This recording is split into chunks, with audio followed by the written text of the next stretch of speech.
Glória a Deus, aleluia.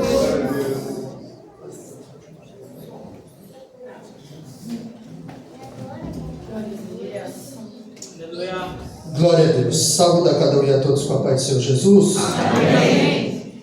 Glória a Deus. Por estarmos aqui reunidos em torno do nome do Senhor. Vamos abrir as nossas Bíblias aqui em Mateus,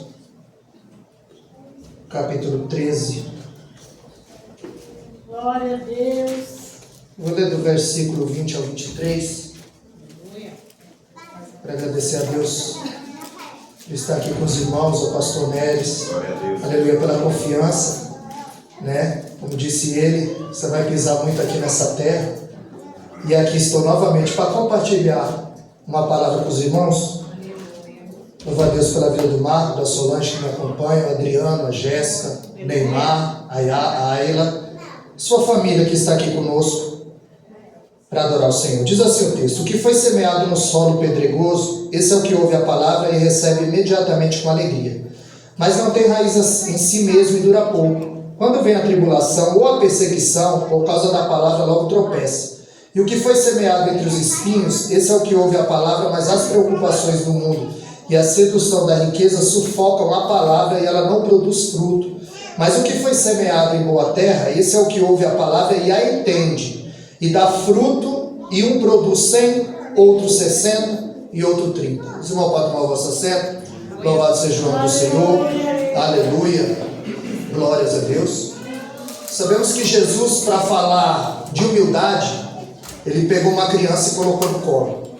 Para Jesus falar do mal, ele falou sobre o fermento, que um pouco de fermento leveda toda a massa. Jesus, para falar da influência da igreja, ele fala sobre o sal da terra e a luz do mundo. E Jesus fala-nos por parábolas. Há 3 tipos de linguagem na Bíblia: figurativa, literal e parabólica. Quando Jesus usava as parábolas, que vem do grego parabolé, ou seja, ele usa uma comparação por parâmetro. Jesus conta uma história para nos ensinar e aplicar uma verdade. Ou seja, para ouvir, basta ter audição, mas para entender, precisa ter interesse. Por isso que as parábolas, elas se tornam janelas abertas para uns e portas fechadas para outros.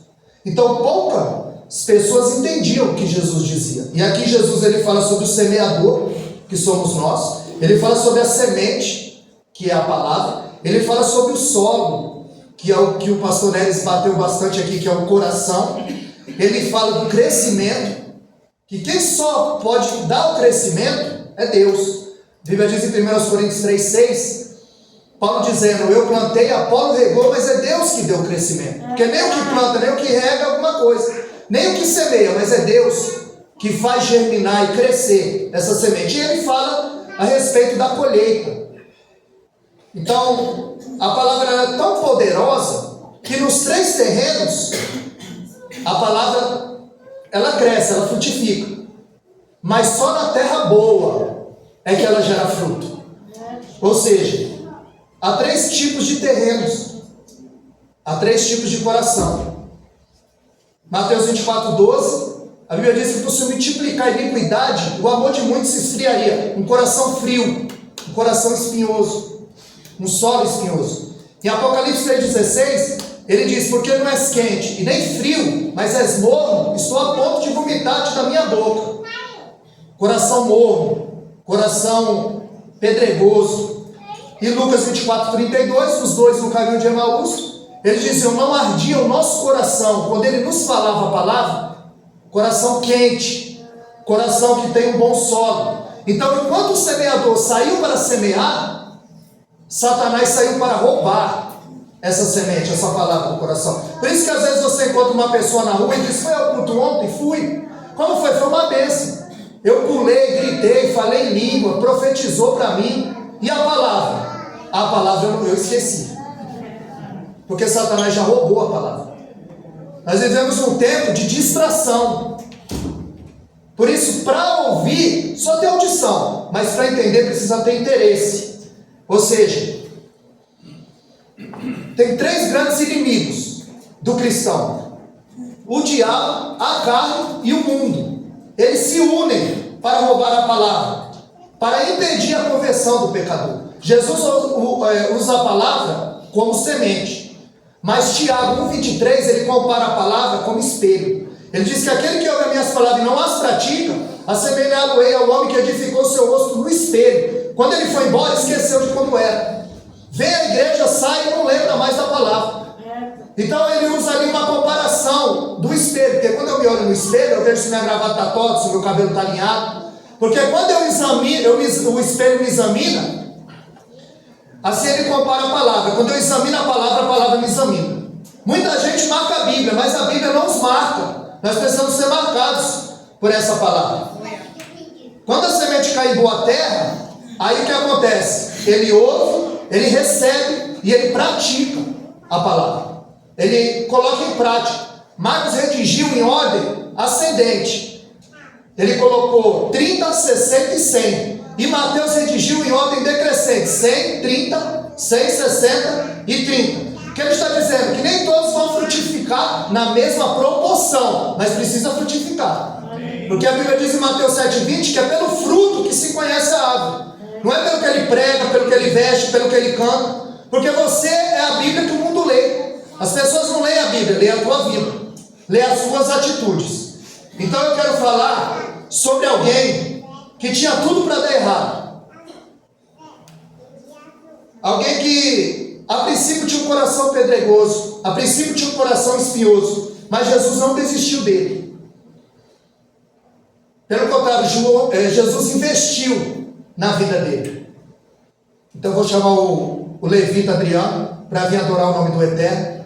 E logo depois nós vamos, aleluia, entrar de fato nessa mensagem que Deus colocou no meu coração, para que nós possamos entender o que o Senhor quer falar conosco. Aleluia, nessa manhã. Glória a Deus. Aleluia. Aleluia. Vamos adorar a igreja. Feliz por esse momento, por essa oportunidade, por estar adorando. Com mais um pouco virá morar no céu. Aleluia. Juntamente com a minha família, né? Culto com a família. Feliz. Vamos adorar a igreja. Amém? Me ajude. Glória a Deus. Aleluia. Glória a Deus. Aleluia. Glória a Deus. Aleluia.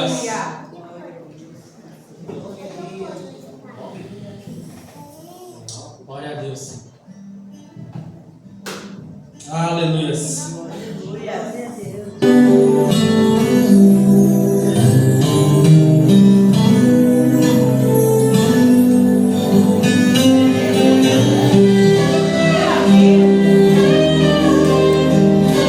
Ele está na casa, igreja.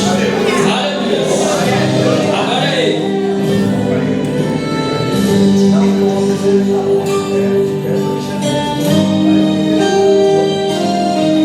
Deu errado. Sua peça a noite toda não teve sucesso. E agora é seu, amanhã parece incerto. O que tens a fazer é lá para redes e parar. Deu errado, pois você sabia onde o peixe estava.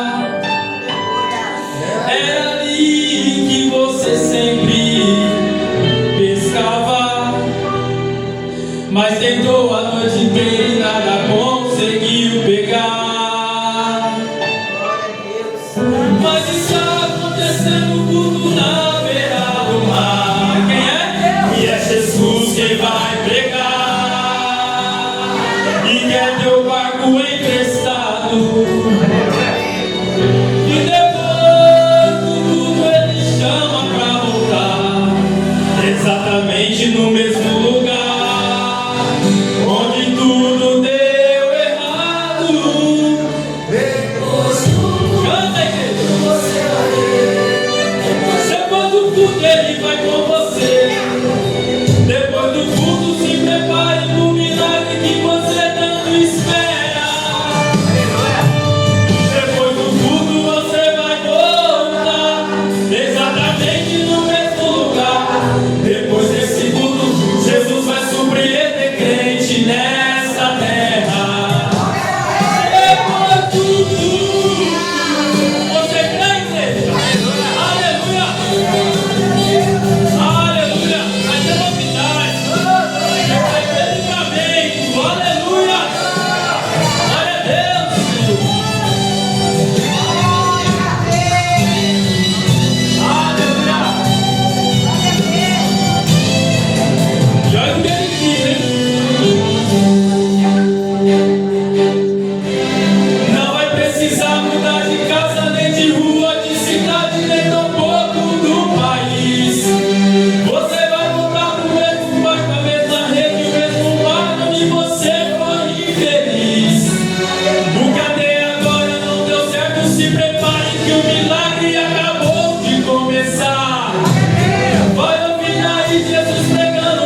Glória a Deus. Louvado seja o nome do Senhor. É justamente sobre ele que eu quero verbalizar nessa noite, nessa manhã. Já está tão acostumado a pregar à noite. Nessa manhã, que é a respeito de Pedro. Ele tinha tudo para dar errado, assim como nós. Mas assim como Jesus investiu na vida dele, também Jesus tem investido na nossa vida. Então não é em vão a nossa vida neste lugar. Ele disse em João 6,37 que todo aquele que vem a mim, de maneira nenhuma o lançarei fora. Então tem lugar para você na seara. Na ótica de João, o primeiro encontro se dá em João capítulo 1 e o verso 42. A Bíblia diz que André, o seu irmão, apresenta Jesus a Pedro. Nota que as 3 vezes que André aparece na Bíblia, ele está levando alguém a Cristo. Ele é quem leva Pedro. Em João 6,9, ele que leva o menino com 5 pães e 2 peixes. E a Bíblia diz também em João 12 e o verso 22, que é ele que apresenta os gregos a Jesus. As 3 vezes que André aparece na Bíblia, ele está levando alguém a Jesus. E olha quem se torna Pedro. André é alguém que não tem necessidade de aparecer. E ele não tem dificuldade de ser o segundo. Nós vemos que Jesus, quando vê Pedro pela primeira vez, quando André o leva a Jesus, Jesus diz para ele: tu és Simão, filho de Jonas, mas tu serás chamado Pedro. Ele diz: tu és Simão, eu conheço o teu presente. Filho de Jonas, eu conheço o teu passado. E tu serás chamado Pedro. Eu estou escrevendo uma nova história. E nessa manhã não é diferente. Deus está escrevendo uma nova história aqui na tua vida. Louvado seja o nome do Senhor. Aleluia. A Marcos capítulo 1, verso 16 ao 18, a Bíblia diz que eles estavam costurando a rede. Outros dizem que eles estavam limpando a rede. E outros estavam guardando a rede, já haviam desistido. E como que está a tua rede nessa manhã? Meu Deus. Uns costuravam a rede, porque quando você lança a rede, se ela estiver rasgada, o peixe escapa. É por isso que não pode ter brecha na nossa vida. Como que está a nossa rede? Umas redes precisavam de limpeza, outras redes precisavam de ser costuradas. E quando Jesus chega naquele local, eles estavam guardando a rede, eles já estavam desistindo. E Pedro é pescador profissional, ele não pesca por hobby. Tem um adágio que diz: está nervoso, vai pescar. Mas Pedro não, ele vive da pesca. Ele conhece a cada milímetro daquele mar. Pedro era sócio de Tiago, João e André. Eles tinham ali uma companhia que vendia, aleluia, peixe. E Pedro sabia muito bem que à noite os peixes maiores saíam para se alimentar. E ele pescado a noite toda, ele não havia pego nada. Ele sabia que os peixes maiores saem para se alimentar à noite. Amanheceu e nada. Ele tem a demanda, mas ele não tem o produto. Ele vivia daquilo ali. E pior que seja a noite, ela vai ter que passar. Porque a Bíblia diz no Salmo 30, verso 5, que o choro pode durar uma noite, mas a alegria veio ao amanhecer. E essa alegria se chama Jesus. A verdadeira alegria está no coração daquele que já conhece e serve ao Senhor. E pela manhã Jesus chega na praia. E Flávio José, o historiador, ele vai dizer que havia 300 barcos, mas Jesus escolheu o barco de Pedro. Nota que podia muitas outras pessoas estar aqui, mas Jesus escolheu você. A Bíblia diz em João 15,16: não foi vós que escolheste a mim, mas eu que escolhi a vós, para que vades e deis fruto, boa terra, e o vosso fruto permaneça, a fim de tudo quanto pedides ao Pai, crendo, você receba. Havia 300 barcos, mas ele escolhe de Pedro. A Bíblia diz no Salmo 100, verso 3: sabei que foi ele, não nós, que nos escolheu para ser povo seu e rebanho do seu pasto. Foi o Senhor que te chamou, foi o Senhor que te escolheu. E ele diz: Pedro, vamos ao mar alto. Ele está dizendo: afasta o teu barco da terra.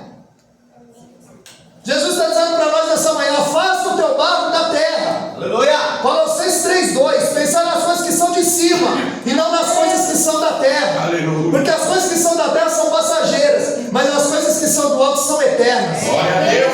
Miqueias 2,10: levantai e andai, porque o vosso descanso não é aqui.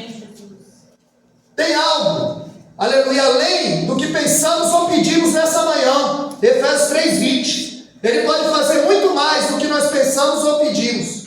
Ele está dizendo que quer algo mais profundo. Pedro, afasta o teu barco da terra. Vamos mais profundo. Em Apocalipse, porque para Deus nunca está bom. Está dizendo, afasta o teu barco da terra. Quero algo mais profundo. Porque para Deus nunca está bom. Em Apocalipse 22:11, ele diz que quem é justo, faça justiça ainda. E quem é injusto, faça injustiça ainda.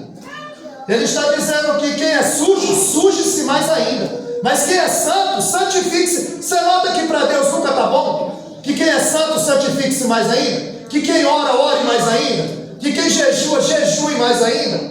Meu Deus. Ele está querendo algo mais profundo. E ele diz, Pedro, lança a tua rede do lado direito. E eu imagino Pedro dizendo, peraí, pescador aqui sou eu. O senhor prega bem, mas pescador aqui sou eu. E ele disse, lança do lado direito. E Pedro vai falar das suas frustrações. E para que você tem falado das suas frustrações? Porque quem não vai te ajudar não precisa saber do teu problema. Ele conta para Jesus. Aonde está o ponto nefrálgico da vida dele? Ele disse, olha, eu havia pescado a noite toda e nada pesquei. O mar não dá para peixe, mas sob a tua palavra. A palavra sobre é em cima dele. A palavra sob é embaixo dele.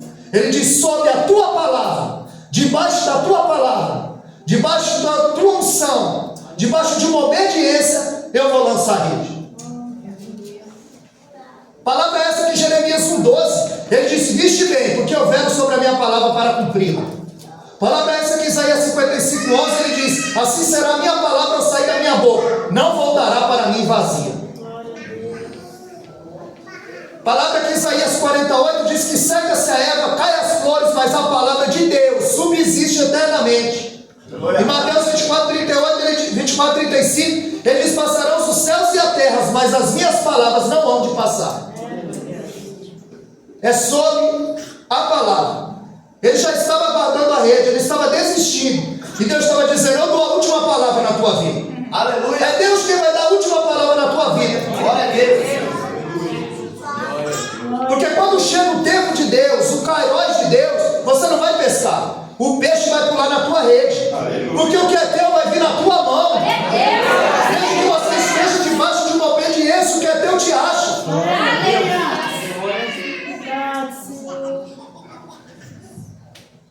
Só que quando Pedro, ele vai recolher a rede, a Bíblia diz que a pesca foi tão maravilhosa que a rede se rompia.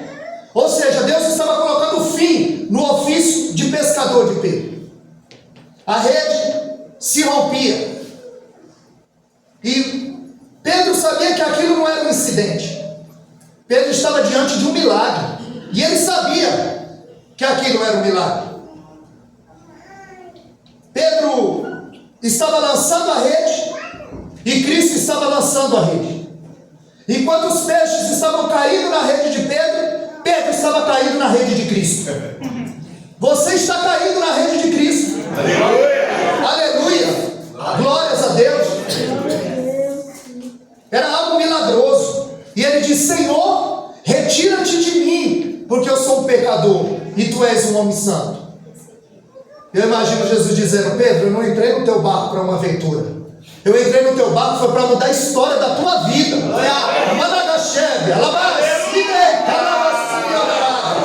Deus quer mudar a história de crente aqui nessa manhã. Ele não entrou na tua vida, não foi para uma aventura não. Foi para mudar a história da minha e da tua vida. Aleluia. Glórias a Deus. E Pedro fica estarrecido e faz um milagre. Porque ele conhece aquele mar. Cada milímetro. Ele vive ali. Ele vive daquilo. Pedro conhece a isca. Pedro conhece de barco. Conhece de vento. Conhece de pesca. Mas Deus conhece o peixe.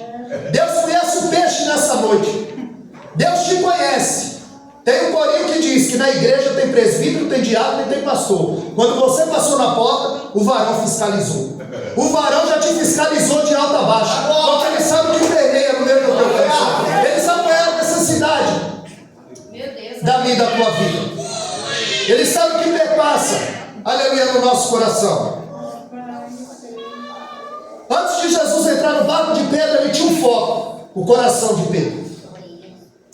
o coração, aleluia, de Pedro. É por isso que Provérbios 23, 26, Salomão diz: filho meu, dá-lhe o teu coração. Pastor leu aqui, Mateus capítulo 6, a partir do verso 19. Aonde estiver o teu tesouro, aí estará o teu coração. Se o teu tesouro está no carro, Deus envia o ladrão. Se está no dinheiro, vem a traça. Na onde está o nosso coração? Provérbios 4, 23. De tudo que se deve guardar, guarda o teu coração, porque é deles que procede a saída da vida.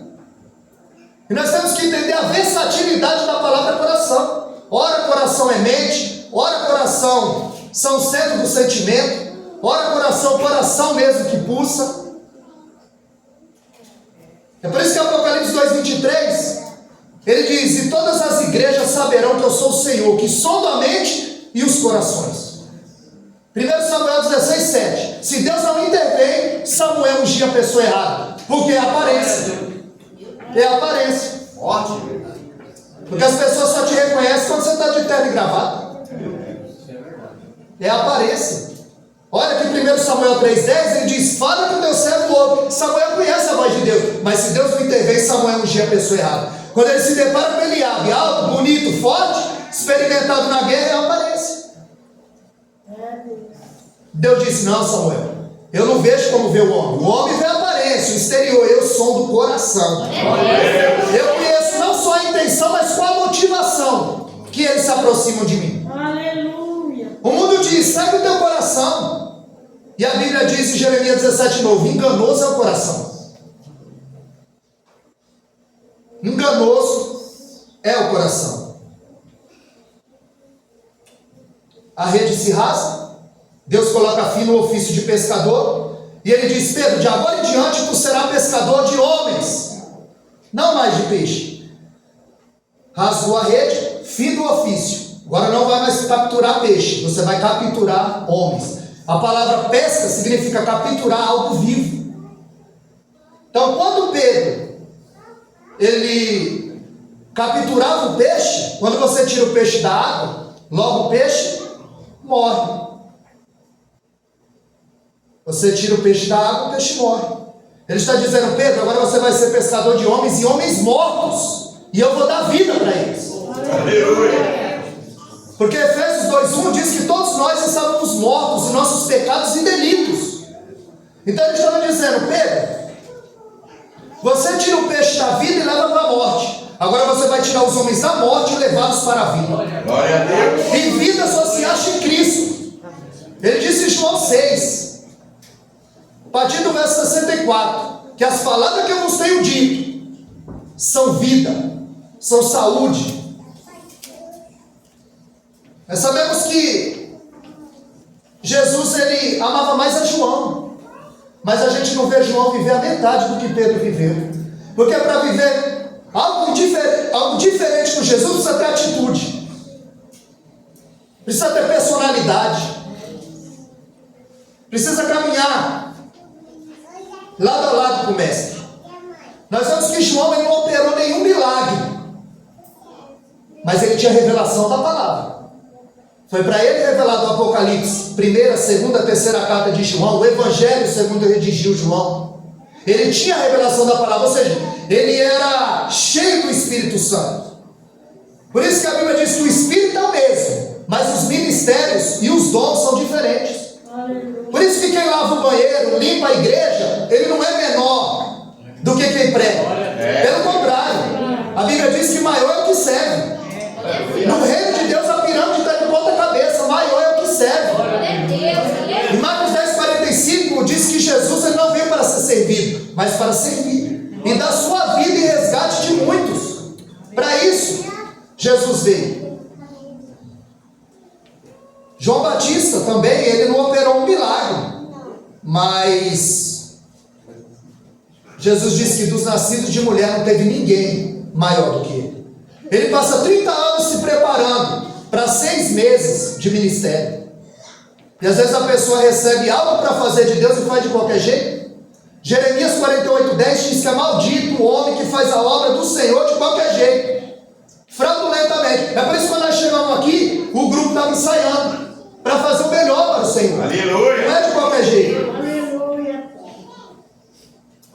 E o Senhor contempla tudo isso. Em Mateus 14, 22, a Bíblia diz que havia uma tempestade. Jesus vem caminhando sobre as águas. Jesus estava dizendo: aquilo que vos afronta está literalmente debaixo dos meus pés. E ele vem caminhando sobre as águas. E eles gritaram: é um fantasma. E Jesus disse: não temais, sou eu. Mas aí teve um discípulo que não acreditou. Adivinha quem é? Aí ele fala: vem, camarada, se tu é o Senhor mesmo, manda eu ir ter contigo. Ele: vem, camarada. A Bíblia diz que Pedro desce do barco. Tem 12, pastor Neto, mas só ele desce do barco. Camarada só fica criticando, mas não tem coragem de descer no barco na hora da tempestade, no meio da tempestade. E toda vez que eu vejo uma tempestade com vento, a água alagando, eu fico imaginando os discípulos no meio da tempestade. E o pior, Pedro descendo do barco e andando sobre as águas. Mas quando ele tira os olhos de Jesus, ele começa a afundar.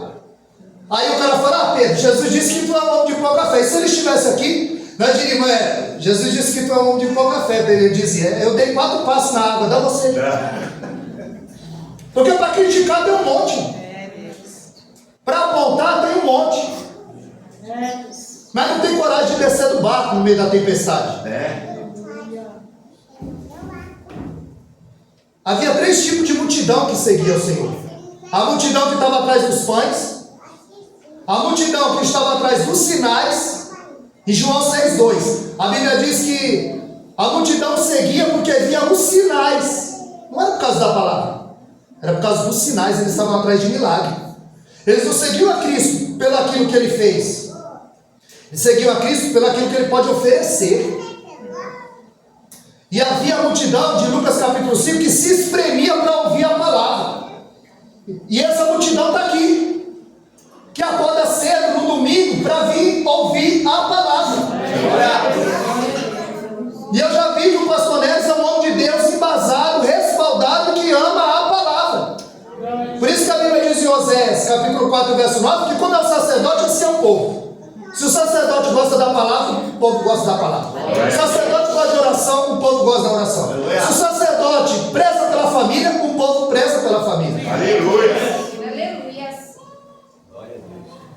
É por isso que, segundo Crônicas, capítulo 32, verso 15, a Bíblia diz que quando o rei Josias assume, ele manda Ilquias, o pai de Jeremias, e Safã, e faz uma faxina no templo. E quando chega lá, eles acharam o livro perdido dentro do templo. Se achou é porque estava perdido. E aonde? Dentro do templo. Irmão, tem muito lugar que o livro está perdido dentro do templo, que a palavra não é mais a prioridade. Mas aqui é diferente. Aqui a palavra tem prioridade. Se os irmãos me chamaram novamente, é porque os irmãos gostam da palavra. É porque eu não sou adorador de igreja, nem soprador de microfone. E eu também não vim enfeitar o pavão, porque o pavão Deus já enfeitou. Então não é o que eu acho, não é o que eu penso, é o que está escrito. Aleluia. É o que está escrito. Louvado seja o nome do Senhor. Então em João 6,25, eles foram até Jesus e disseram: mestre, quando chegaste aqui? Há 2 dias te procuramos. E ele disse: eu sei o que vocês estão me procurando. Não é por causa da palavra que eu vos tenho falado, é por causa do pão e do peixe que eu multipliquei. É porque a barriga de vocês está vazia. É por isso que vocês estão atrás de mim. Vocês estão procurando algo para satisfazer o ego de vocês. Não é pela palavra que eu vos tenho falado. Aí João 6,66, a Bíblia diz que muitos discípulos já não andavam mais com ele. Porque o coração daquele povo era um solo pedregoso, era um solo espinhoso, não era uma terra boa, onde a palavra caía e frutificava. Então a Bíblia diz que muitos dos seus discípulos já não andavam mais com ele. Jesus estava perdendo obreiro. Mas a palavra era boa, o pregador era bom, mas o solo era ruim. O coração deles é que era ruim. Jesus está perdendo obreiro. A palavra era boa, o pregador era bom, mas o coração deles era ruim. Aí o discípulo resolve interromper. Aqui vê quem é. Aí Pedro diz: Senhor, essa palavra é muito dura, quem pode ouvir? E ele diz: quer ir com eles, Pedro? E João 6,68 ele diz: para onde iremos nós, Senhor? Se só tu tens palavra de vida eterna. Glória a Deus. Isso é palavra de vida eterna. Glória a Deus. 1 João, capítulo 2, verso 25. Essa é a promessa que ele nos fez: vida eterna. Aleluia. Tudo que ele tinha para nos dar, ele já nos deu, o seu filho. É o seu filho. Em Mateus 16, 21, Jesus começa a dizer aos seus discípulos que vai padecer, que vai ser entregue na mão dos pecadores, que ele vai ser cuspido, que ele vai ser crucificado. Aí o discípulo resolve interromper, adivinha quem é? Aí Pedro diz: de maneira nenhuma, Senhor, vai acontecer isso contigo. Tem compaixão de ti mesmo. E Jesus disse: para trás de mim, Satanás, porque você não entende as coisas que são de Deus, a não ser dos homens. Satanás não estava em Pedro, usou a boca de Pedro. Como Satanás não podia tocar em Cristo, ele toca em quem está do lado. Por isso nós devemos estar atentos e vigilantes, porque ele estava querendo impedir desde o princípio de Jesus chegar na cruz. Então ele diz: para trás de mim, Satanás. Pedro fica, Satanás sai, porque Pedro é terra boa. Em Pedro eu vou investir. O engraçado é que Mateus 26,50, quando Judas, o traidor, chega, aí Jesus disse: aqui vieste amigo. O traidor ele chama de amigo, e o conselheiro ele chama de Satanás. Porque o teu amigo é aquele que te leva aos pés da cruz. O teu amigo é aquele que te leva para perto de Jesus, para perto da palavra. É isso que Judas estava fazendo. Ele estava realizando aquilo que Deus já tinha agendado desde a fundação do mundo. Apocalipse 13,8, o cordeiro que foi morto antes da fundação do mundo. Então já era o plano, aleluia, de Deus enviar o seu filho. Então teu verdadeiro amigo é aquele que te leva aos pés da cruz. O traidor ele chama amigo, e para o conselheiro ele chama de Satanás. Jesus repreende Pedro. A Bíblia diz em Gálatas 2,11 que Paulo repreende Pedro. Ele era repreensível. Nós precisamos de pessoas assim ao nosso lado, que nos repreendem quando erramos. Porque as pessoas hoje, ao invés de ser confrontadas, elas são confortadas. Mas a gente vai continuar dizendo que luz é luz e que treva é treva. Pedro, ele foi confrontado. Porque a brasa, ela só queima quando está perto do fogo. Longe do fogo ela apaga. Você tem que ficar perto de pessoas que mantêm a tua chama acesa. Aleluia. Que tem algo de Deus para a tua vida. Que te edifica. Nós vemos que quando Jesus chega no cenáculo, primeiro que Lucas 9,46, eles iam discutir no caminho quem era o maior. Quem expulsava mais demônio, quem pregava mais. E lavar os pés era a função do escravo mais humilde da casa. Então, eles iam discutir quem ia lavar o pé um do outro. Que quem lavasse o pé, que era a função do escravo, seria o menor entre eles. Mas quando chega no cenáculo, Jesus disse que vocês iam discutindo pelo caminho. E eles se calaram, porque discutiam quem era o maior. A Bíblia diz que Jesus pega uma bacia, uma toalha, e começa a lavar os pés dos discípulos. Em João 13,15 ele disse: vós me chama mestre e doutor, e dizeis bem, porque eu sou. E sendo, eu vos dei exemplo. Quando eu lavei o pé de vocês, vocês devem lavar o pé uns dos outros. Jesus cinge-se de uma bacia e uma toalha, que é o símbolo desse reino a qual nós vamos morar. Mas hoje a gente vê, as pessoas querem estar com o microfone na mão, mas com a bacia e a toalha são poucos. É pouca gente para servir, muita gente querendo ser servida. E o símbolo desse reino é uma bacia e uma toalha. É o símbolo da humildade, onde a pirâmide está de ponta cabeça. O maior é o que serve. Aleluia. E Jesus ele dá exemplo. E quando ele começa a lavar os pés do discípulo, aí um fala que não vai lavar o pé dele. Adivinha quem é?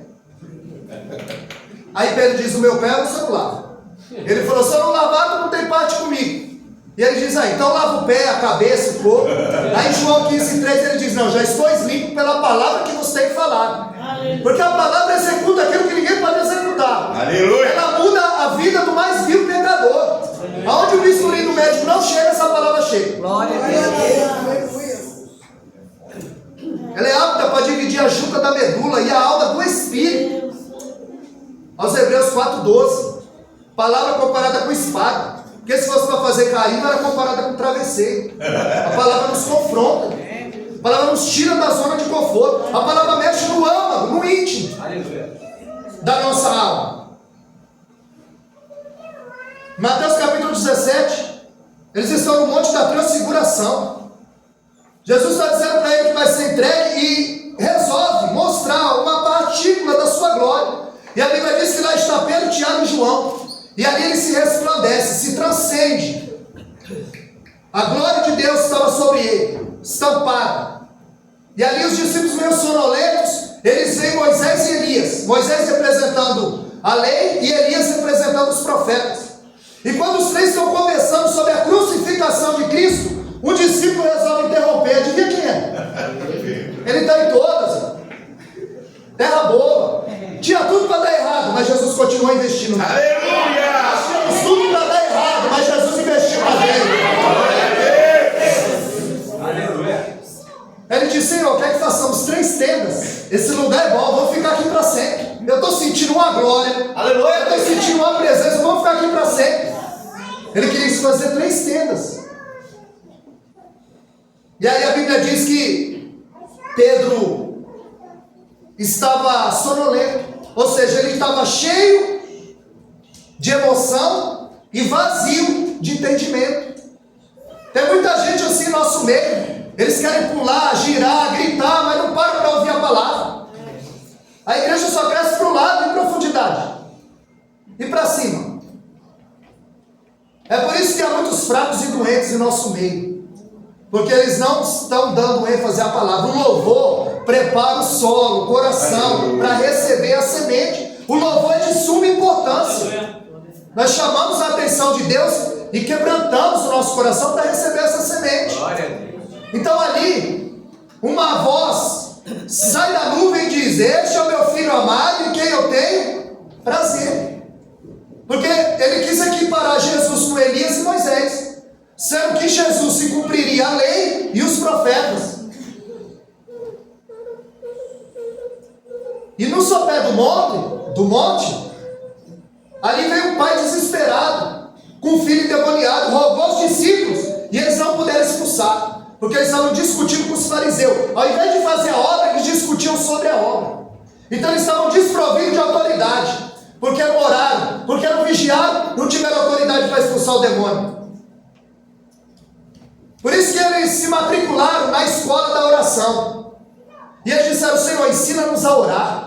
Por que eles não disseram: ensina-nos a pregar? Porque eles sabem muito bem que sem oração a palavra de Deus não tem virtude na minha boca. Sem jejum, sem pôr minha vida no altar, a palavra não tem virtude na minha boca. Como o pastor Neres ministrou aqui sobre Geazi. Eliseu chamou Geazi e disse: vai lá, pega o meu bordão e encosta no menino, o menino vai reviver. Porque Eliseu era homem de Deus, era referência dentro de Israel. Aquela menina disse: lá tem um profeta, o nome dele é Eliseu, ele era referência. Ela falou: ah, quem dera o meu Senhor estivesse com lá, fosse lá em Israel, lá tem um profeta, um homem que Deus usa. Porque Eliseu é do tipo que não recebe o general, mas recebe a viúva. Aleluia. Tem muita gente que como o pastor disse aqui, quando vê um crente convertido cheio de dinheiro, diz: eu vou arrancar alguma coisa dele, como no caso do Geazi, que era um homem que tinha tudo para suceder Eliseu, como Eliseu sucedeu Elias, mas o coração dele era pedregoso, o solo do coração dele era espinhoso, não era terra boa. Por isso que quando ele disse, ele quer tirar a viúva dos pés de Eliseu, e Eliseu disse: deixa. E todos perguntavam: e aí, como vai? O filho dela está morto. E ela disse: vai tudo bem, graças a Deus. Ela não sai contando o problema dela para ninguém, não. Ela vai contar para o homem de Deus, que vai interceder pela vida dela. Aleluia. E ele quer tirar ele. Disse: deixa. O que aconteceu? Eu disse para você não mentir para sua senhora. O meu filho está morto. Eliseu: Geazi, pega o meu bordão, encosta no menino, o menino vai reviver. Geazi pega o bordão, chega lá, encosta no menino, o menino não revive. O problema era o bordão? O problema era quem carregava o bordão. Sem santidade, sem oração, sem jejum, o bastão do evangelho não tem efeito na nossa mão. É vida no altar, é terra boa. Mas quando Eliseu chega lá, ressuscita e entrega o menino vivo, porque é vida no altar, é solo bom. Glória a Deus. É o homem de Deus, é o homem de oração.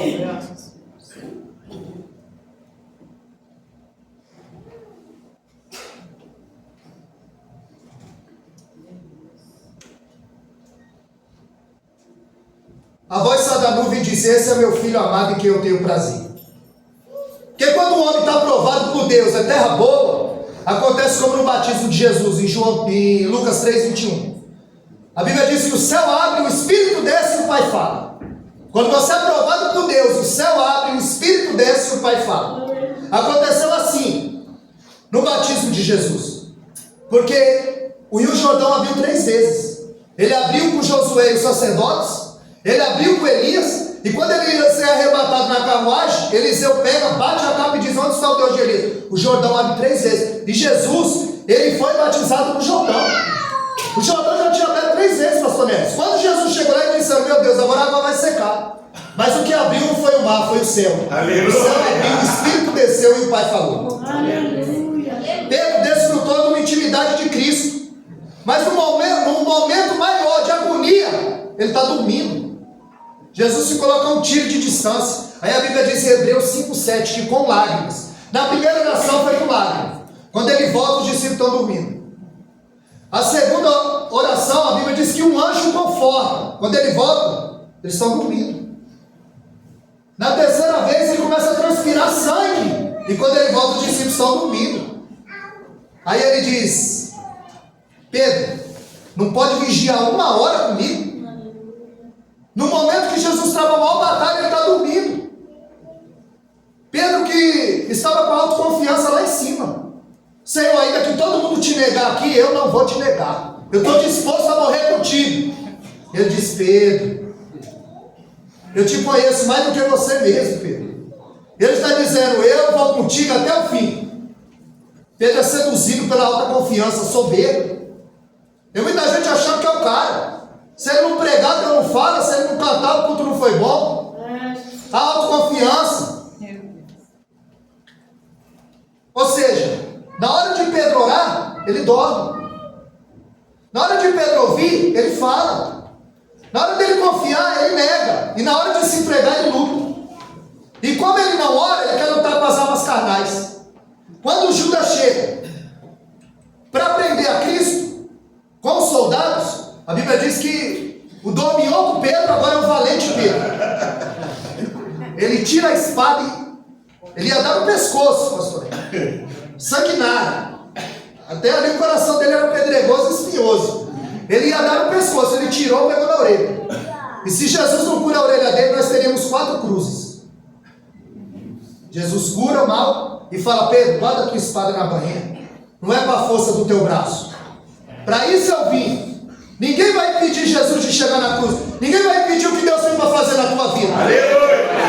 Não tem anjo no céu, homem na terra e capeta no inferno que vai impedir o que Deus tem para você. Aleluia.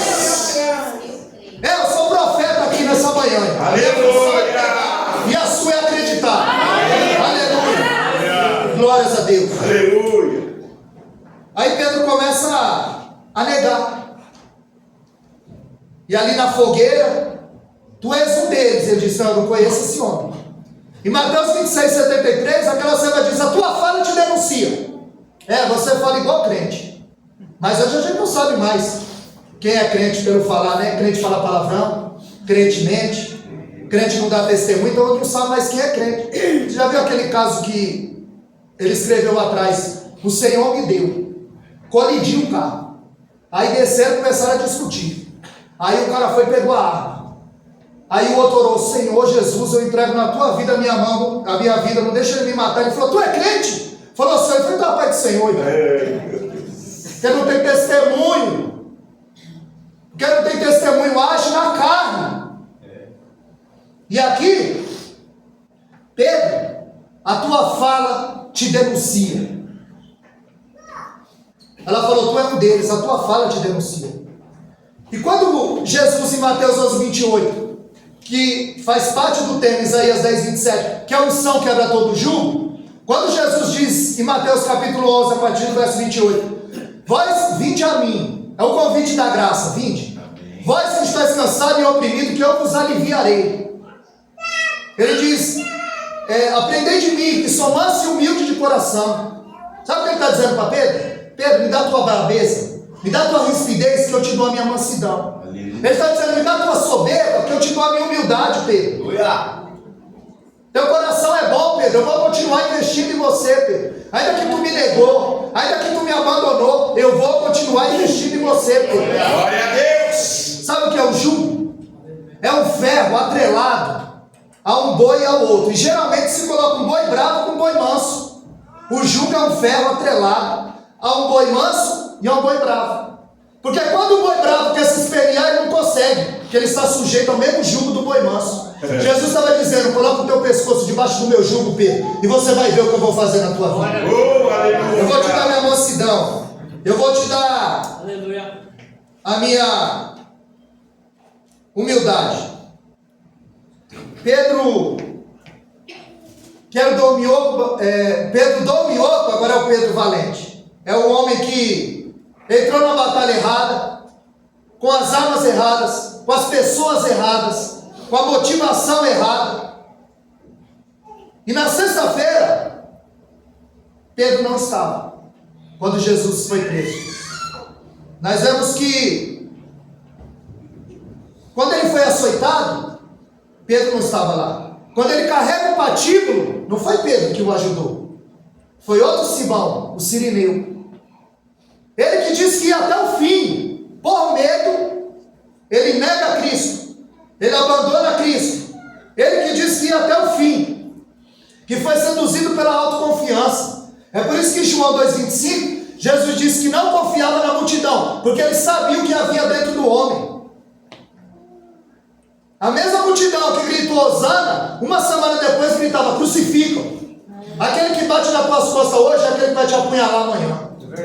A tua confiança tem que estar em Deus. Aleluia. E nos homens de Deus. Aleluia. Que realmente servem ao Senhor em espírito e em verdade. Glória a Deus, Senhor. Aleluia. Aí a Bíblia diz em João 21 que Pedro volta a pescar. Mas eu já tinha colocado fim nesse ofício, a rede rasgou. Era para ele ser pescador de homem. E ele decide, eu vou voltar a pescar. Porque Jesus foi preso, açoitado, crucificado. Já havia ressuscitado, mas os discípulos não sabiam. Não confiaram. Não creram nas palavras. Aí João 21, Pedro volta a pescar. Ou seja, ele estava costurando rede rasgada. Tem muita gente costurando rede rasgada, que o Senhor já disse, basta! E continua insistindo. Continua batendo na mesma tecla. Aí Pedro volta a pescar.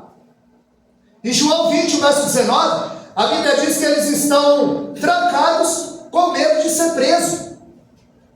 Enquanto as mulheres são as últimas a sair do colo, as primeiras a chegar na tumba, elas estão vendo anjos, estão vendo Cristo ressurreto. A Bíblia diz em Marcos 16, 9 que ele apareceu primeiro para Maria Madalena. E eles estão com medo dos judeus e de ser preso. Porque os discípulos nunca entenderam qual o real sentido antes de ser cheio do Espírito Santo. Quando o Espírito Santo se apodera de você, aí a tua visão abre dentro das Escrituras. Você não muda porque você frequenta a igreja. Você só muda quando o Espírito Santo se apodera da sua vida. Que aí ele coloca o desejo no seu coração de ler a palavra, de jejuar, de orar, de estar na casa do Senhor, de fazer algo. Então, em João 20, 19, eles estão presos com medo, eles estão trancados com medo de ser presos. Mas a Bíblia diz em Atos 4 que eles são presos por falta de medo, pela intrepidez do Espírito.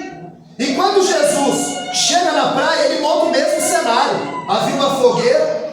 Quando Jesus o chama para o ministério, é diante de uma peça. E quando Jesus restaura Pedro para o ministério, também era uma peça. Ele diz, lança do lado direito. Aí Pedro falou, eu conheço essa voz. Eu conheço essa voz. 153 grandes peixes. Quando chega, Jesus já montou o mesmo cenário, a fogueira. Aí Jesus disse, Pedro, tu me amas? Para saber se ele ia falar, eu amo mais que todos aqui, ó. Porque a primeira vez é ainda que todos te neguem. Lembra de Jacó? O pai dele perguntou, é você, Esaú? Ele falou, sou eu, pai. Ué, mas a voz é de Jacó? Não, sou eu, Esaú. Quando o anjo encontra com ele, pergunta, como é teu nome? Deus sabia qual era o nome de Jacó. Mas ele pergunta, qual é teu nome? Vamos ver se ele vai mentir de novo. Aí ele fala, meu nome é Jacó.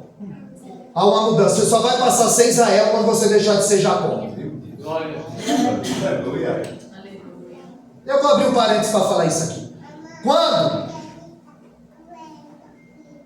a Rebeca percebeu que Isaac era cego e avançado em idade, ela ouviu quando Isaac queria abençoar Esaú. Aí ela correu e disse, Jacó, olha, eu fiz esse guisado, entra e recebe a bênção. Aí Jacó entra e diz, não, mas ele é peludo. Aí ele disse, então eu vou pôr aqui pele de cabrito. E Jacó vai colher tudo que ele plantou. Ele enganou o pai com pele de cabrito e com um guisado. E com as roupas de Esaú. E depois ele é enganado, porque os irmãos dele mandam para ele a túnica de José manchada no sangue de cabrito. Então tudo que o homem planta, ele colhe. Ali ele foi enganado, assim como ele enganou. Porque a lei do retorno, ela vai, não tem jeito. Porque quando eles não conseguiram matar José, eles mancharam a túnica no sangue. Quando eles não conseguirem te matar, eles vão querer manchar a tua honra. Então quando o Jacó entra e diz, sou eu, pai, Esaú. Ué, mas a voz é de Jacó, não, sou eu, Esaú. Aí ele chega perto para apalpar. Ele vê ali, porque Esaú significa peludo. Aí ele abençoa Jacó. Porque tem gente que é assim, pastor Neto. Na frente da esposa, ele é Esaú. Na frente do chefe, ele é Esaú. Na frente da família, ele é Esaú. Mas Deus sabe que ele é Jacó. Ninguém esconde nada de Deus. Você pode esconder do pastor, da esposa, mas de Deus ninguém esquece. E a lei do retorno é fato. O que planta, vai colher. Então quando Jesus encontra Pedro, ele diz, tu me amas, Pedro? E ele disse, tu sabes, Senhor. Ué, agora você não vai dizer que você é o cara? Que você ama mais que todo mundo aqui? Não, tu sabes, Senhor. Aí ele troca a rede pelo cajado. Aí ele falou, então toma o cajado, cuida das minhas ovelhas, apacenta as minhas ovelhas. A partir dali, Pedro, ele vai ser transformado em um novo homem. Glória a Deus, Senhor, aleluia. Depois de uma espera obediente, em Lucas 24:49, ficar em Jerusalém, até que do alto seja revestido de poder. Era uma espera obediente. Olha, fique em Jerusalém, até que do alto vocês sejam revestidos de poder. Aí a Bíblia diz em João, capítulo 20, verso 22, que quando Jesus aparece, Jesus sopra sobre eles e diz, recebei o Espírito Santo. Ali eles foram vestidos. E quando eles foram revestidos? Em Atos capítulo 2. Então em João 20, 22 ele sopra, mas em Atos capítulo 2 ele derrama do seu Espírito. O Senhor tem o seu Espírito para derramar sobre a nossa vida. Somente se nós nos colocarmos na brecha da posição. O Pentecostes foi um divisor na vida de Pedro. Porque uma coisa é ter o Espírito, outra coisa é ser cheio dele. Uma coisa é ter o Espírito residindo, outra coisa é ter o Espírito presidindo, dirigindo a sua vida. Porque quando você tem o fruto, não são os frutos, é um fruto com 9 partes. Aí você tem autocontrole, você tem domínio próprio, você tem mansidão, temperança, bondade, humildade. Isso são os frutos do Espírito. Como eu disse aqui da outra vez, a maior evidência que você está cheio do Espírito Santo não é pular, não é girar, não é gritar, não é falar em língua. É quando eu posso pecar e não peco. Quando eu posso adulterar e não adultero. Quando eu posso mentir e não minto. Porque eu estou cheio do Espírito Santo. Então foi uma espera obediente. A Bíblia vai dizer que ali no Pentecoste foi o tema do primeiro sermão de Pedro. Ele começou a pregar. Em Atos 2:41 diz que no primeiro sermão 3.000 almas. 30. Em Êxodo 32:28 a Bíblia diz que quando Moisés desce do monte, eles estão adorando o bezerro. E Deus disse, Moisés, desce depressa, que esse teu povo. Agora Deus não quer mais um povo, deu o povo para Moisés. Moisés disse, não, esse povo é teu, Senhor. Foi o Senhor que os tirou do Egito. Ele disse, eles estão adorando o bezerro. Quando Moisés chega, ele chama os levitas para o seu lado, e ali cai 3.000 almas.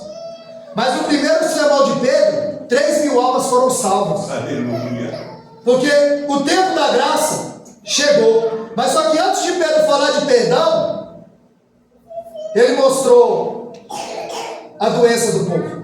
Antes dele falar de cura, ele falou da doença. Antes dele falar de perdão, ele mostrou o pecado. E antes de falar de salvação, ele mostrou que o povo estava perdido, que o povo tinha crucificado o dono da vida. Aí a Bíblia diz que eles vão subir na hora da oração, 5 minutos. Quando eles vão subir na hora da oração, eles acham um homem paralítico sentado naquela porta, um coxo. Como a minha irmã disse aqui, o que é um homem coxo? O coxo é uma pessoa que tem a perna menor do que a outra. Um coxo é quem tem a perna menor do que a outra. Então nós estamos diante de um milagre extraordinário, um dom de maravilha. A Bíblia diz que há 40 anos ele estava sendo colocado ali todos os dias. Todos o conheciam. Todos o conheciam. E a Bíblia diz que quando Pedro e João vão subir na hora da oração, aquele coxo pede uma esmola. E Pedro, fitando os olhos nele, disse: olhai para nós. Será que alguém pode olhar para nós? Será que alguém pode ver Cristo em você? Sabe o que significa a palavra cristão? Pequeno Cristo. Quando alguém te vê e enxerga Cristo em você, e ele diz: olhai para nós. Isso fere a nossa teologia. Não olha para mim não, olha para Jesus. Não olha para fulano não, olha para Jesus. Isso fere, mas Pedro não, ele diz: olha para mim.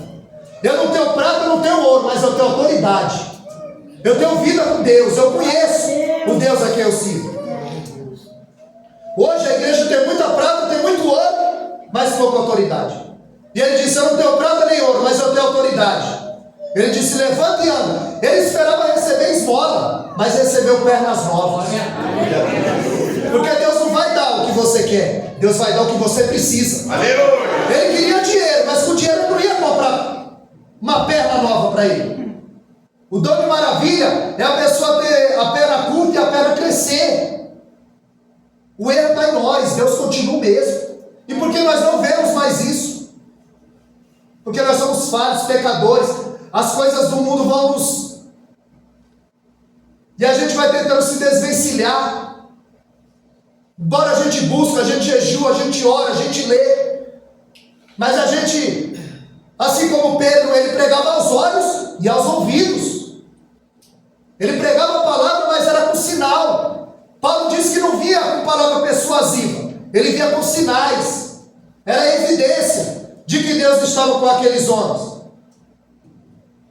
Porque o homem na porta formosa, em Atos capítulo 4, verso 3, ele disse: olhai para nós. Quando aquele homem entra pulando, saltando dentro do templo, a Bíblia diz que todo mundo olha para Pedro e João. Aí ele diz: por que vocês estão olhando tanto para nós? Mas no capítulo 4, verso 6 diz: olhai para nós. E no 2 ele diz: por que vocês estão olhando para nós? É porque tem hora que você tem que assumir a responsabilidade, é com você. Mas quando Deus opera, aí você sai de cena. Aleluia. Porque o nome do Senhor tem que ser glorificado. E o que Pedro fazia? Ele tirava os holofotes de cima dele e colocava em Cristo. A mensagem de Pedro era cristocêntrica. E o crescimento da igreja está ligado à pregação fiel da palavra. Porque quando cai em bom solo, ela frutifica. Ela frutifica. O coxo queria esmola, mas recebeu pernas novas. Em Atos 4,32, a Bíblia diz: a multidão dos que criam. A primeira pregação de Pedro, 3.000 almas. A segunda pregação de Pedro, 5.000 almas. E a terceira pregação, a multidão dos que criam. Então Pedro foi um homem extremamente usado por Deus, porque Deus não desistiu dele. Você sabe que quando Raquel estava grávida, ela sentiu dores de parto, e quando Jacó chegou, olha, um dos grandes segredos para você entender melhor a Bíblia são os nomes das pessoas e das cidades. Então quando Raquel está com dor de parto, Jacó chega, ela morre, e ela diz assim: olha, o nome do menino vai ser Benoni. E quando Jacó chegou, ele disse: morreu? Ele disse: morreu. Falou: como? Mas ela falou para pôr o nome do menino de Benoni. Aí ele falou: não, senhor, o nome do menino vai ser Benjamim. Benoni, filho da minha dor. Benoni, filho da minha dor. Ele disse: não, o nome do menino vai ser Benjamim, filho da minha mão direita. Então, se a gente pensar rapidamente, o homem que mais sofreu nessa terra, tende por nome de Jesus. Ele foi o Benoni de Deus, ele foi o filho da dor de Deus. Ele foi cuspido, perseguido, crucificado. ele causou muita dor em Deus. Mas quando ele morreu e ressuscitou, a Bíblia diz aos Hebreus 12:2, olhando para Jesus, autor e consumador da fé, que pelo gozo que lhe estava proposto, suportou a afronta, desprezou a cruz e se assentou aonde? À direita de Deus. Filho da mão direita, o Benjamim. Ele era o Benoni, dava muita dor. E depois se assentou à direita de Deus, virou o Benjamim, o filho da mão direita de Deus. Então quando ele diz em Marcos 16:20, dizendo essas coisas, ele se assentou à direita de Deus. Então ele foi o Benoni e virou o Benjamim. Ei, você tem um parente que dá muito trabalho, não joga ele fora não. Esse Benoni vai virar um Benjamim. Esse que te causa muita dor, ele ainda vai te trazer muita alegria. E eles ouviram falar, agora para encerrar, 3 minutos. Quando o Pedro chega em Lídia, ele estava na casa de Simão Curtidor. Trabalhava com pele de animais. E isso para um judeu, tocar em animal morto estava impuro. E Pedro estava ali e Deus já estava quebrando paradigma. Porque o judeu não se acertava à mesa com o gentio, não conversava com alguém que tocava em algo morto porque era impuro. E quando Pedro está ali, em Atos 5,15, a Bíblia diz que quando Pedro passava, as pessoas colocavam os coxos, os enfermos, os demônios, ao menos a sombra dele passasse, as pessoas eram curadas, os demônios eram expelidos, não precisavam nem falar, pastor. Era só a sombra dele passar. Será que ele estava cheio do Espírito Santo? Aleluia. Será que ele tinha comunhão? Ele orava 3 vezes por dia, de manhã, à tarde e à noite. Que o judeu ora, e jejua 2 dias na semana, a terça e a quinta. Então só a sombra dele, os demônios eram expelidos, as pessoas eram curadas. Então, em Atos 5,13, a Bíblia diz que todo mundo os tinha em autoestima, mas ninguém ousava se juntar com eles, porque o grau de santidade era alto. Não tinha brincadeira. Não tinha brincadeira. Eles estavam juntos, no partir do pão, na oração, na comunhão. E Deus enviava à igreja aqueles que haviam de se salvar. E quando Pedro ali, ele vai operar 3 sinais. Quando ele está em Lídia, mandaram chamar para a casa de Enéas. Esse homem estava 8 anos acamado. E quando Pedro chega lá, ele ora por Enéas, e Enéas é restaurado. 8 anos paralítico numa cama. Ali houve uma cura. E quando eles ouviram falar que Pedro estava em jogo, mandaram chamar, porque Dorcas estava morta. Uma mulher que fazia filantropia, dava suas esmolas, fazia suas caridades. E quando ouviram falar que Pedro estava na redondeza, mandaram chamar Pedro, porque Pedro era referência, era um homem de Deus. Onde Pedro pisava, Deus pisava com ele. Onde Pedro chegava, era o evangelho que estava chegando. E quando Pedro chega, mostraram para ele as roupas, ele disse: onde a puseram? Subiu no quarto, colocou, todos estavam chorando para fora, se pôs de joelho, orou e apresentou Dorcas viva, uma ressurreição. Então, em Atos 9,34, a cura do paralítico. Em Atos 9,41, uma ressurreição. E depois em Atos capítulo 10, Cornélio manda chamar Pedro. Nota que o anjo apareceu. Em Atos 10, capítulo 4, diz: olha, a tua oração e as tuas esmolas subiu à memória de Deus. E o anjo diz: olha, Pedro está na área, manda chamar Pedro. Ele vai te mostrar o caminho mais acertado. Nota que o anjo não evangeliza. O anjo não prega. Isso é a minha função e a tua função. Aleluia. Porque Deus só tem esse método. Ele conta comigo e com você. E se a gente falhar, ele não tem outro método. Para evangelizar, eu e você, anjo não evangeliza. O anjo falou: manda chamar o Pedro. Quando Pedro chega, a Bíblia diz que o centurião Cornélio, ele já chamou os amigos íntimos, os vizinhos e os parentes. Você tem chamado teus vizinhos, teus amigos e teus parentes para vir à igreja? Porque Deus conta com você. Ou você acha que o anjo vai lá dizer para eles: vem aqui? Não, você é o anjo que Deus quer usar. Aleluia, Deus. Você é a ferramenta que Deus quer usar. Então Pedro, Atos 9,34, a cura do paralítico. Atos 9,41, há uma ressurreição. E Atos 10,4, há uma conversão. E a pergunta é: qual dos 3 milagres é o maior? A cura de um paralítico de 8 anos, a ressurreição de uma pessoa que estava morta, ou uma conversão? Se a gente perguntar aqui, a pessoa vai achar que a ressurreição é a maior. mas ela vai morrer de novo. E o paralítico, ele vai adoecer de novo. E outro, em Lucas 15:10, só tem festa no céu quando o pecador se arrepende. Não é quando o morto é ressuscitado. Não é quando uma pessoa é curada. É quando o homem reconhece o seu estado de perdido. Porque o destino da viagem você escolhe aqui. Se é céu ou inferno. Para não fazer igual o missionário morto. O missionário morto é o de Lucas 16. Ele era rico.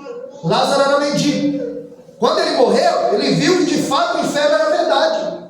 Aí ele disse: manda lá na casa do meu pai, para o meu irmão, o meu tio, o meu pai, a minha mãe, todo mundo, para eles não virem para cá, para esse lugar de tormento. Porque quando ele morreu, ele viu que o inferno era verdade. Quando ele viu que o inferno não é falácia, não é mentira, não é utopia. E o inferno é Deus dando ao ímpio tudo o que ele quer, distância de Deus. E ele disse: olha, envia lá. E ele disse: não, tem o pastor Neres, tem a igreja, tem o meu povo aí, ó. Vocês precisam crer neles, na palavra que está na boca deles. Aleluia. Não, mas se um dos mortos fosse lá, não, vocês não estão crendo no vivo, quem dirá nos mortos? Então o destino você escolhe aqui. Porque senão vai fazer igual o missionário morto. Depois que morrer não dá mais para fazer missão. Depois que morrer não dá para avisar mais ninguém. O tempo é agora. Aleluia. A porta do céu está aberta. E o convite está feito e Jesus está dizendo: vinde a mim. Jesus está lançando a rede hoje. E tem alguém aqui no nosso meio que quer entregar sua vida ao Senhor? Tem alguém aqui no nosso meio que quer cumprir Provérbios 15:24? Olha só, o caminho do justo é para cima, para que se desvie do inferno que está embaixo. Porque no Salmo 3, verso 5, eu deitei e dormi, eu acordei porque o Senhor me sustentou. Muita gente dorme e não acorda. E qual é o destino? O destino a gente resolve aqui da nossa viagem. O destino a gente resolve aqui. Amém, amados? Não tem ninguém? Porque eu costumo dizer que Jesus não é mercadoria para ninguém ficar: quer Jesus, quer Jesus. Na verdade, o ruim da história sou eu. Não fui eu que o aceitei, foi ele que me aceitou. Quem precisa dele sou eu. Amém, amados? Como de costume, eu tenho um canal aí no YouTube. Os irmãos, se o irmão puder colocar aqui, o canal dos irmãos escrever. Falta 2 para dar 1.100. Não tem um ano o canal. O canal é justamente para espalhar o Evangelho, para falar da palavra do Deus eterno. Não é para aparecer. Não é para aparecer. Para mim é um motivo de muita alegria estar aqui com os irmãos. Nós vamos fazer aqui uma oração, né, pastor Neves? Vamos ungí-los com óleo, quebrar a unção. Enquanto a palavra está sendo ministrada aqui, ó, Deus está quebrando cadeia, Deus está curando, Deus está quebrantando o coração, porque a palavra de Deus está sendo proferida, a palavra de Deus está sendo lançada, e Deus está trabalhando, longe do nosso alcance visual, livramento, cura, Deus resolvendo o problema, abrindo portas. Amém? Nós vamos orar aqui em posição de mão. O canto Ari vai aqui louvar o nome do Senhor nesse momento. Enquanto ele adora o nome do Senhor aqui, nós vamos estar orando, aleluia, pela igreja. Você quiser, você pode sair do seu lugar, vir aqui à frente, para que nós possamos, aleluia, clamar ao Deus eterno, que tudo pode, e nenhum dos pensamentos dele pode ser impedido. Que Deus ele possa abençoá-lo grandemente. Eu quero agradecer essa rica oportunidade, e as palavras agradecem o nosso Deus.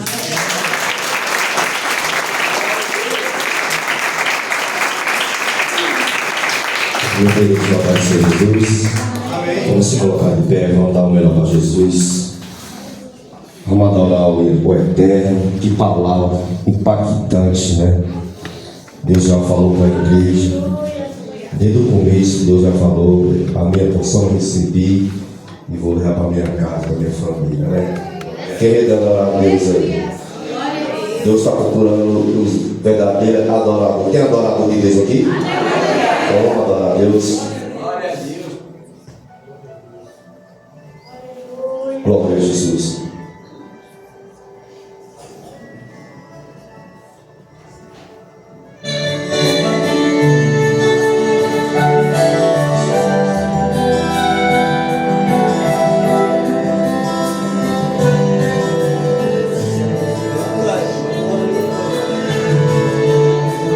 Vai te adorar, Senhor.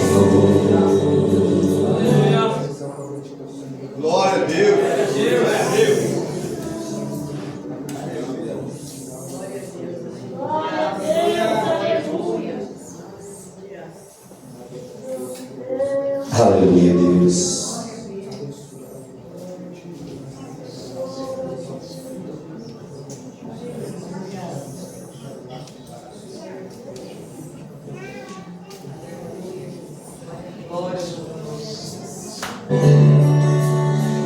dá o meu louvor. Quero me prostrar, vou me derramar aos teus pés, Senhor. O meu vaso de alabastro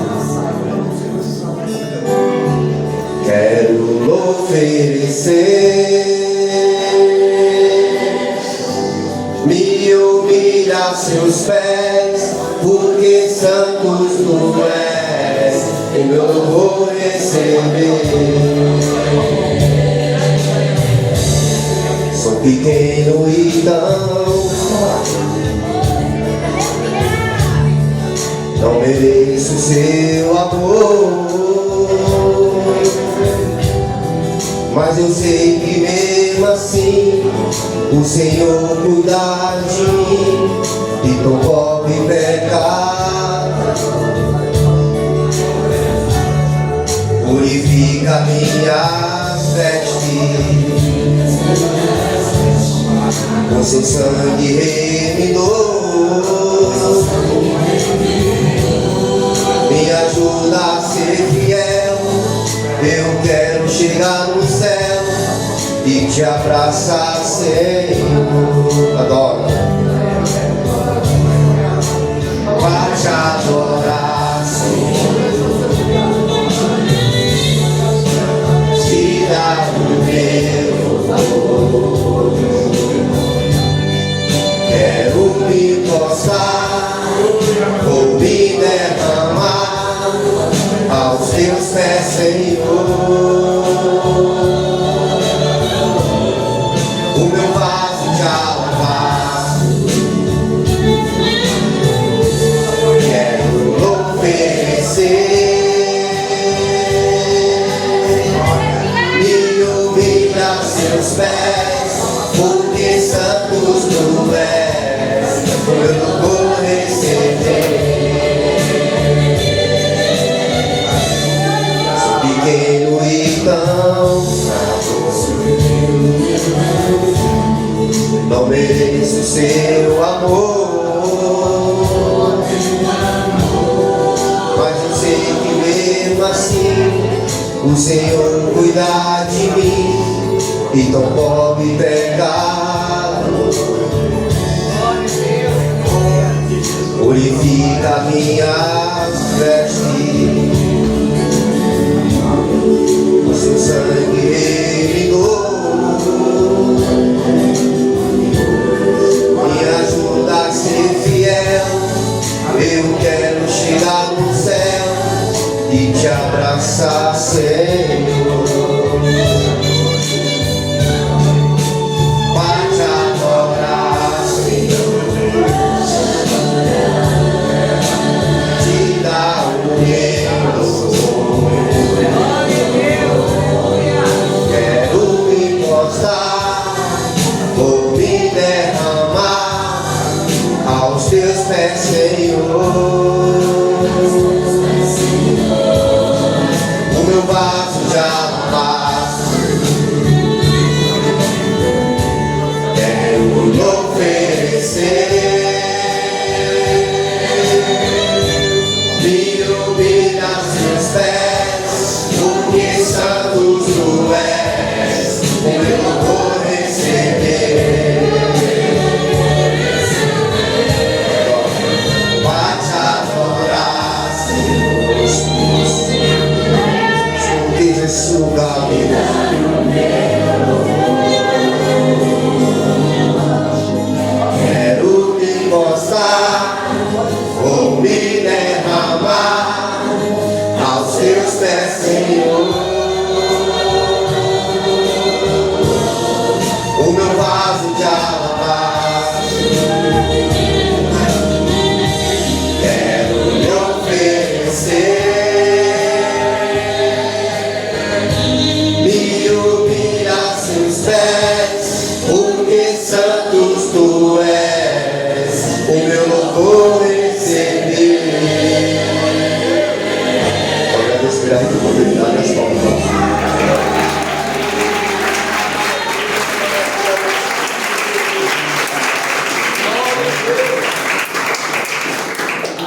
Oh, Senhor, aleluia.